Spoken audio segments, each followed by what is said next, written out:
फ़िलहाल ही पिछले साल 2025 में अप्रैल और मई के महीने में मैंने एक ट्रेनिंग एक्सपीडिशन किया था एक सेलिंग बोट पे, और जिसमें हम सेशल जाके वापस आए थे और 2100 की हम नॉटिकल माइल की दूरी हमने तय की थी। वो हमारा एक ट्रेनिंग एक्सपीडिशन था हमारे एक बहुत बड़े अगले मिशन के लिए, जो मिशन कंप्लीट करके हम हाल ही में वापस आए हैं।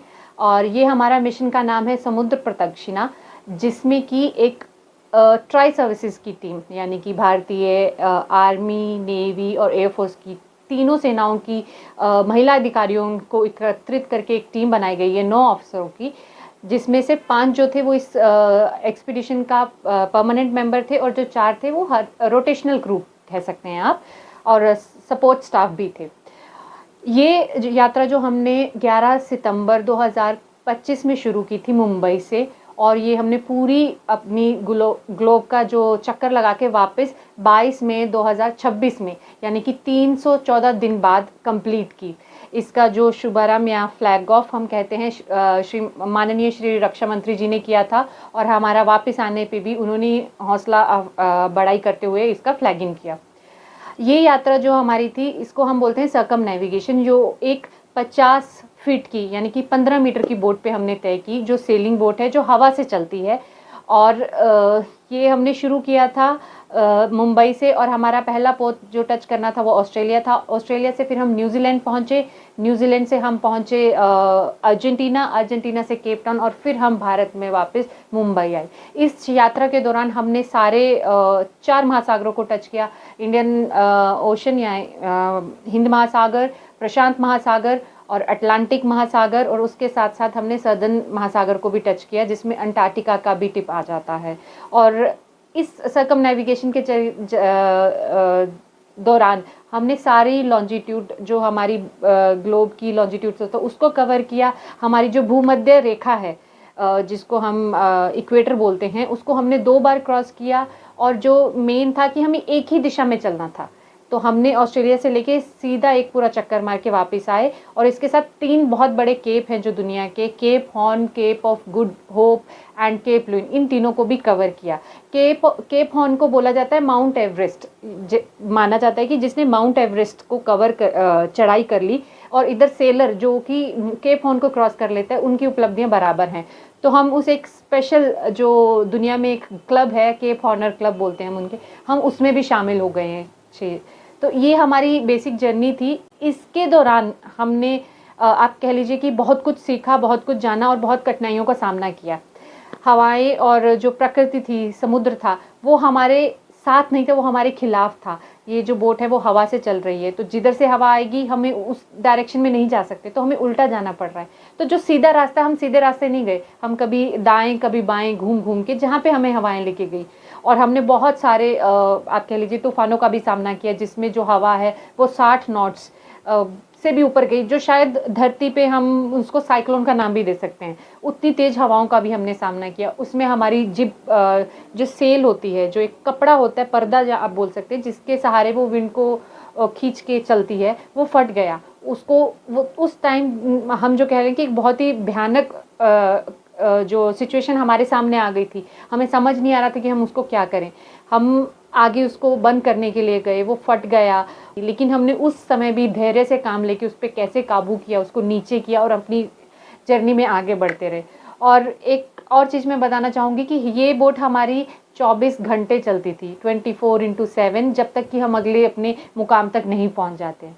तो हर रात दिन हम वहाँ पे ड्यूटी करते थे, 2 लोग ड्यूटी करते थे जी। हमने पूरी दुनिया का, जो कहते हैं ना एक धरती गोल है, वो पूरा गोला हमने पूरा कर लिया है जी। तो हाल ही में जब हम 22 जुलाई को वापस आए थे, तब हमारा वर्चुअल फ्लैगिंग किया था माननीय रक्षा मंत्री जी ने। उसके बाद उन्होंने हमें दिल्ली बुलाया, और दिल्ली में हमें मिल के हमें सम्मानित किया गया, हमें सर्टिफिकेट और मेडल दिया।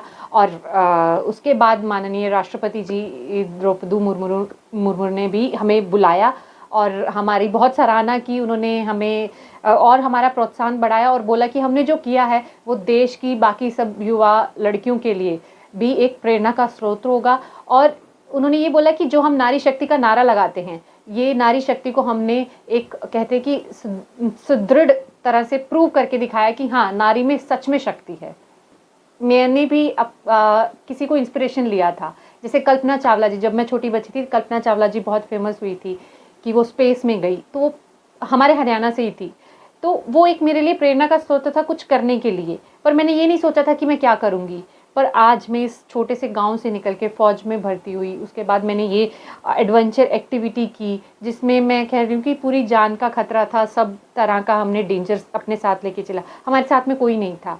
तो मैं इतने टाइम का चक्कर लगा के अगर मैं आज आपके सामने खड़ी हूँ, तो मुझे लगता है कि, और मैं एक और बात बताना चाहूँगी, मैं कोई भी एक गवर्नमेंट केंद्रीय विद्यालय से पढ़ी लिखी हूँ, मैं कोई बहुत ही फैंसी स्कूल से नहीं पढ़ी हूँ। तो अगर मैं वहाँ से यहाँ तक पहुँच सकती हूँ, तो आपके अंदर भी वो क्षमता है कि आप कुछ भी जो भी करना चाहते हैं वो करके किसी भी स्तर पे पहुंच सकते हैं। आप राष्ट्रपति से क्या, आप किसी इंटरनेशनल लेवल के बंदों से भी मिल सकते हैं। बस आपको मेहनत करनी है और एक कहते हैं ना कि एक लक्ष्य रखना है अपनी ज़िंदगी में कि मुझे कुछ करना है।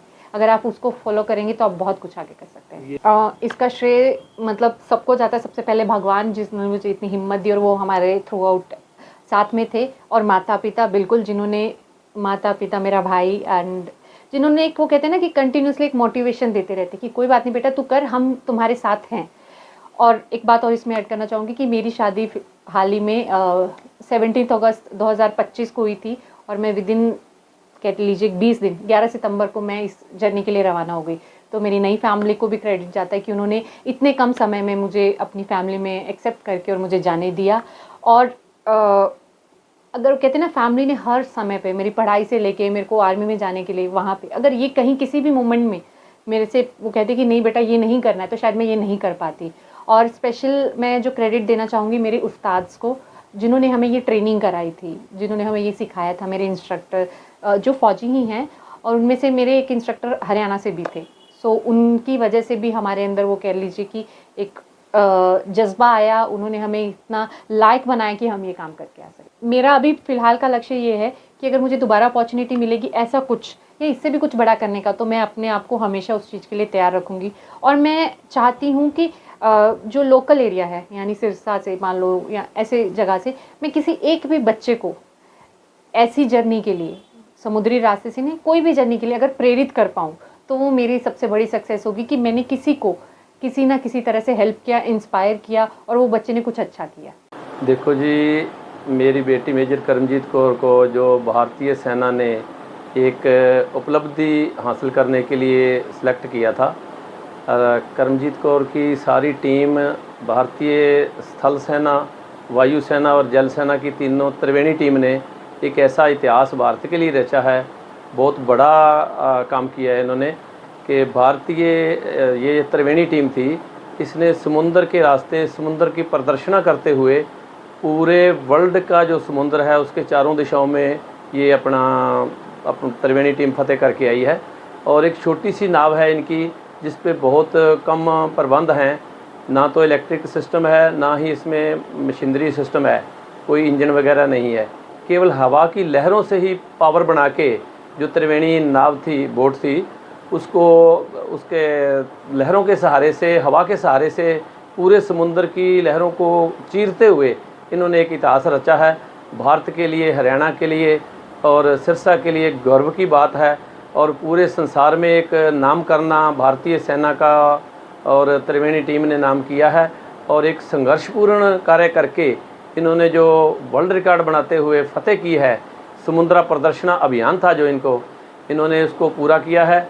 बहुत बधाई की पात्र है बिटिया, और हमें गर्व है इस पर, हमें पूरे परिवार को, पूरे सिरसा को मान है मेजर करमजीत कौर को पर ऊपर, और जो इसने ऐसा इतिहास रचते हुए अपनी टीम के साथ ऐसी सफलतापूर्वक कार्य किया है, वो भारत के इतिहास पे लिखा जाएगा, स्वर्ण अक्षरों में लिखा जाएगा ऐसा इतिहास।